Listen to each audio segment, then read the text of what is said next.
small towns that are facing a choice between cutting services like healthcare and education or raising property taxes, we'll provide the funding to prevent those tax hikes from happening. We cannot allow homeowners in small towns to suffer because of the mess made by Wall Street and by Washington.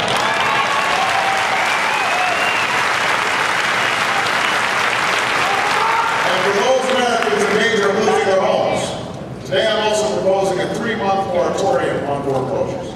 If you're a bank or a lender that is getting money from the rescue plan that passed Congress, and your customers are making a good faith effort to make their mortgage payments and renegotiate their mortgage, you will not be able to foreclose on their home for 3 months. We need to give people the breathing room to get back on their feet.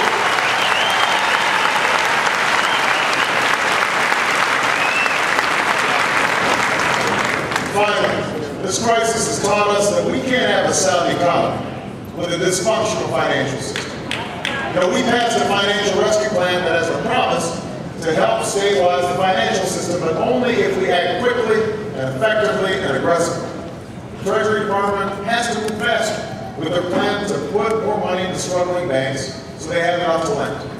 And they should do it in a way that protects taxpayers instead of enriching CEOs. Now, there was a report yesterday that some financial institutions participating in this rescue plan are still trying to avoid restraints on CEO pay. Just like those AIG folks who got help from the federal government and they go on a $400,000 jump. That's not just wrong, it's an outrage to every American whose taxpayers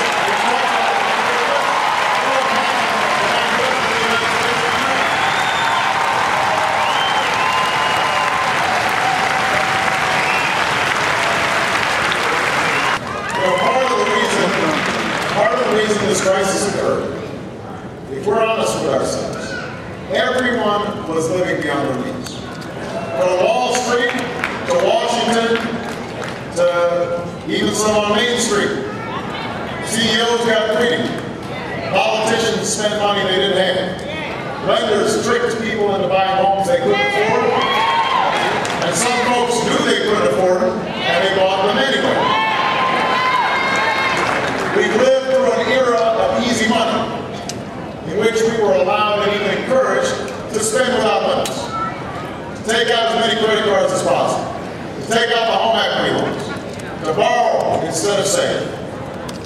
I know that in an age of declining wages and skyrocketing costs, for many folks this was not a choice but a necessity, just to keep up. I understand that. People have been forced to turn to credit cards and home equity loans to keep up.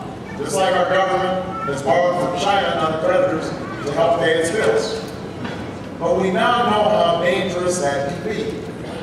Once we get past the present emergency, which requires immediate new investments, and we can't put those off, we have to break that cycle of debt. Our long-term future requires that we do what previous generations did, that we do what's necessary to scale down our deficits and grow our wages and encourage personal savings again, to live within our means. It's a serious challenge, but we can do it if we act now and if we act as one nation.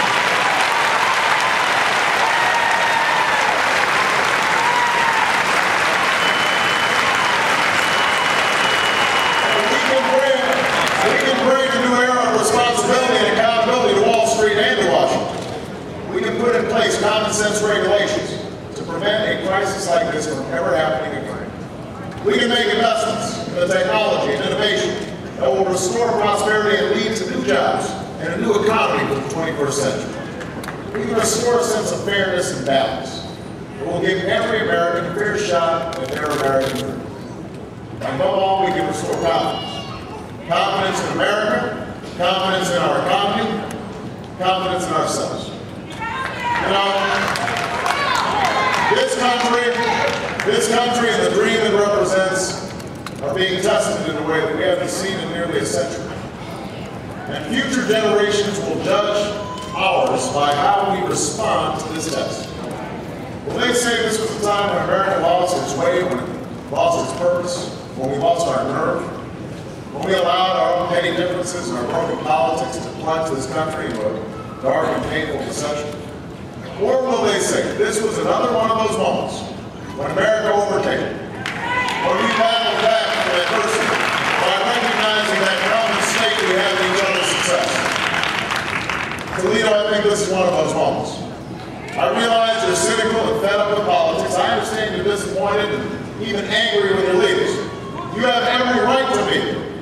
But despite all of this, I ask of you what's been asked of Americans in times of trial and turmoil throughout our history. I ask you to believe.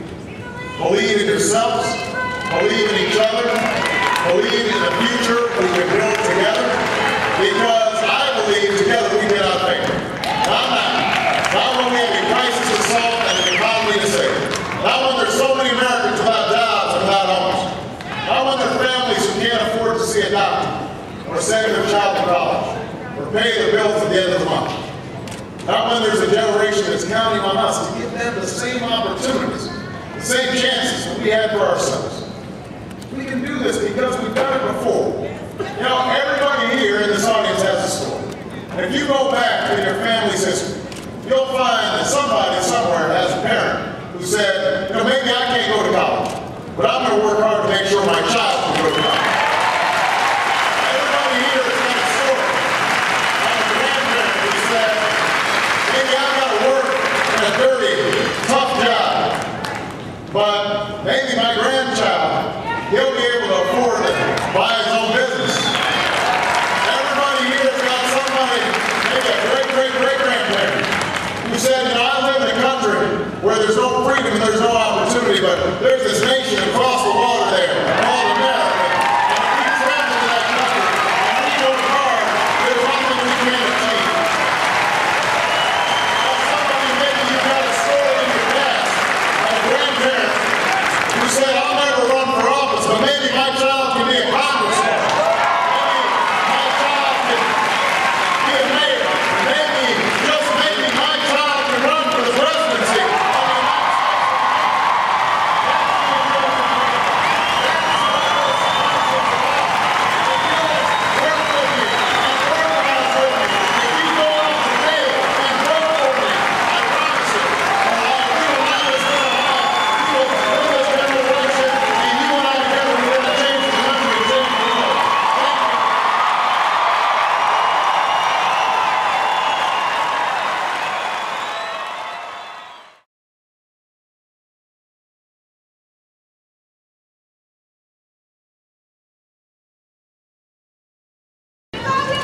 I love you too.